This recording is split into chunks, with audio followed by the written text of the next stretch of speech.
Hello guys, welcome back to my channel മീസ് talk. അപ്പോൾ നിങ്ങൾ ഇന്ന് ഫസ്റ്റ് കണ്ടത് എൻ്റെ മുഖമായിരിക്കില്ലല്ലേ? അല്ല ഗൈസ്, ഇതാണ് നിങ്ങളുടെ കല്യാണ ചെറുക്കൻ്റെ അല്ലേ നമ്മൾ എന്തായാലും കാണിക്കേണ്ടത്. സോ തുടക്കം കല്യാണ ചെറുക്കന് ഇരിക്കട്ടെ എന്ന് വിചാരിച്ച്. അതെ ഗൈസ്, ഞങ്ങൾ കല്യാണ ചെറുക്കന് ഞാൻ സൺസ്ക്രീനൊക്കെ ഇട്ട് വെയിലിൽ നിന്ന് പ്രൊട്ടക്ഷൻ കൊടുക്കാനായിട്ട് സൺസ്ക്രീനൊക്കെ ഇട്ട് ചുന്ദരനാക്കിയാണ് ഞങ്ങൾ ജസ്റ്റ് ഒന്ന് പുറത്തിറങ്ങിയതാണ്. വെറുതെ ഇറങ്ങിയതല്ല, അത്യാവശ്യം നാളേക്ക് വേണ്ട എല്ലാ കാര്യങ്ങളും ഇന്നാണ് ചെയ്യാൻ വേണ്ടി പോകുന്നത്. നമ്മൾ ബാക്കി എന്തായാലും ആ ഒരു സമയത്ത് എത്തുമ്പോൾ ചെയ്തില്ലെങ്കിൽ ഒരു സമാധാനം കിട്ടില്ലല്ലോ. അത് ഗൈസ്, ഞങ്ങളിപ്പോൾ എവിടേക്കാ പോണെന്നറിയോ?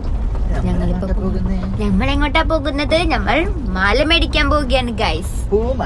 പൂമാല. ഞങ്ങളുടെ ഈ കല്യാണ ചെക്കന് വേണ്ടി ഞങ്ങൾ പൂമാല മേടിക്കാൻ പോവുകയാണ്. പൂമാല മേടിക്കുവാനായി 3 പ്രാവശ്യം പൂമാല പറയൂ. പൂമാല പൂമാല പൂമാല.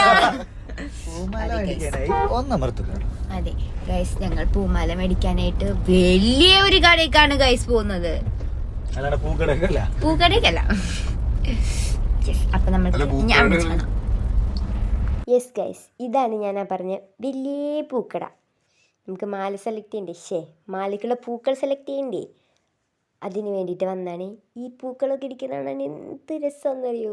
ഇതൊക്കെ കണ്ടപ്പോഴുണ്ടല്ലോ എൻ്റെ ആ മനസ്സിലെ ആ ഫോട്ടോഗ്രാഫറും വീഡിയോഗ്രാഫറൊക്കെ അങ്ങ് ഉണർന്ന് വന്നു. ഞാൻ ഫുള്ള് ഫോട്ടോ എടുപ്പായിരുന്നു. അത് കഴിഞ്ഞ് പിന്നെ ഇങ്ങനെ കുറച്ച് പട്ടിഷോ, അതില്ലാണ്ട് എന്ത് വീഡിയോ അല്ലേ? അതെ ഗൈസ്, അത് കഴിഞ്ഞു. ഞങ്ങൾ അവിടുത്തെ പരിപാടികളൊക്കെ കഴിഞ്ഞു. മാലയുടെ കളർ സെറ്റാക്കി, പിന്നെ വണ്ടിയുടെ കാറിൻ്റെ മേലയിലൊക്കെ വെക്കുന്ന സാധനങ്ങളൊക്കെ സെറ്റാക്കി കഴിഞ്ഞ് ഞങ്ങൾ നേരെ വിട്ടത് ട്രെൻസിക്കാണ്. ഡ്രസ്സ് എടുക്കാൻ. ആർക്ക്? കല്യാണ ചെറുക്കനെ ഡ്രസ്സ് എടുക്കാൻ ഗൈസ്. അങ്ങനെ ഞങ്ങൾ ഉള്ളിൽ കയറിയപ്പോഴേ നല്ല ക്ലീൻ ആയിട്ടുള്ള മിറർ, എന്താണെന്നറിയില്ല, ക്ലീൻ ആയിട്ടുള്ള മിറർ കണ്ടു കഴിഞ്ഞാൽ ഞാൻ എൻ്റെ ഫോണിൽ തന്നെ അങ്ങ് പൊന്തും വീഡിയോ എടുക്കാനേ. അതെ, അവിടെ നിന്ന് കുറച്ച് വീഡിയോസും ഫോട്ടോ ഒക്കെ ഞാനങ്ങ് എടുത്ത്.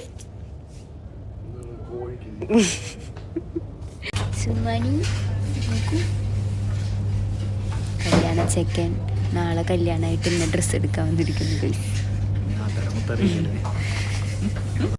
അങ്ങനെ അവിടുത്തെ പരിപാടികളൊക്കെ കഴിഞ്ഞു. ഡ്രസ്സ് എടുപ്പും കാര്യങ്ങളൊക്കെ കഴിഞ്ഞു.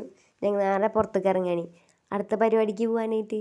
അതെന്താണെന്നല്ല അടുത്ത പരിപാടി, അതാണ് ഈ കല്യാണത്തിലെ മെയിനായിട്ടുള്ള പരിപാടി. എനിക്ക് മാല എടുക്കാൻ ഗൈസ്. 2-3 ദിവസമായി ഒരു മാലയും മോതിരത്തിൻ്റെ പിന്നാലെ നടക്കണേ. എനിക്കിഷ്ടപ്പെട്ടൊരു സാധനം കിട്ടുന്നില്ല. ഫൈനലി എനിക്ക് മോതിരം കിട്ടിയിട്ടോ. അതിന് ശേഷം ഇനി മാല തപ്പി പിന്നെന്ന് വെച്ചിട്ടുണ്ടെങ്കിൽ മാല ഞാൻ ഇടില്ല. സോ അതുകൊണ്ട് ഇങ്ങനെ കൂടുതൽ കാശ് കൊടുത്ത് മേടിക്കുന്നത് ശരിയല്ലല്ലോ. അതുകൊണ്ട് ഞാൻ മാല മേടിക്കാനായിട്ട് റെൻറ്റിന് മാല എടുക്കാൻ വെച്ചു. സോ അങ്ങനെ മാല എടുക്കാൻ വേണ്ടി കയറാണ്. ഒരു കുതാമി കൂടെ കയറി പോവുകയാണ് ഗൈസ്. കുറേ വഴി. യെസ് ഗൈസ്, ഞങ്ങളങ്ങനെ എവിടെ കണ്ടൊക്കെ എത്തിയിട്ടുണ്ട് ഗൈസ്. സുഹൃത്തുക്കൾ തമ്മിൽ കണ്ടുമുട്ടുന്നു ഗൈസ്. സെക്കൻഡ് ഒക്കെ കൊടുത്ത് ഗൈസ് ഞങ്ങൾ ഗ്രീൻ ഡേക്ക് വന്നിരിക്കുകയാണ്. ബാക്കി സാധനങ്ങൾ മേടിക്കണ്ടേ ഗൈസ്? കല്യാണം നാളെയാണ്. ഇയാളിപ്പോഴും ഈ മാല സെറ്റ് ചെയ്യാൻ നടക്കുന്നു. നാളെ ഉണ്ട് കല്യാണം. സൂപ്പർ. വലിയ ഭംഗിയൊന്നുമില്ല, കുഴപ്പമില്ല. നമ്മളോട് അങ്ങനെയൊക്കെ ചോദിച്ചിട്ടുണ്ടെങ്കിൽ എങ്ങനെ പറയാം? ഇത് ഭംഗി നിന്റെ മുഖം മാത്രം ചെറിയ സീനുണ്ട്, മാല കുഴപ്പമില്ല. അങ്ങനെ അവിടുത്തെ പരിപാടിയും കഴിഞ്ഞു. റെൻറ്റിനെടുത്ത സാധനങ്ങളും ഒക്കെ എടുത്ത് ഞങ്ങൾ തിരിച്ച് വീട്ടിലേക്ക് പോവുകയാണ് ഗൈസ്. സക്സസ്ഫുള്ളി ഞങ്ങളുടെ എല്ലാ പണിയും കഴിഞ്ഞു ഗൈസ്.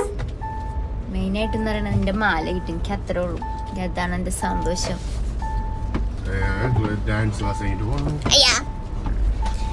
ഞങ്ങൾ എവിടെ കണ്ടൊക്കെ വന്നിട്ടുണ്ട് ഗൈസ്. തേപ്പ് കടയിൽ ഗൈസ് ഒരാള് ഗൈസ് തേപ്പ് കടയിൽ കയറിയാൾ ഇറങ്ങുന്നില്ല ഗൈസ്. കുറേ നേരം വെയിറ്റ് ചെയ്ത് ഞങ്ങൾ. Pot Tata by.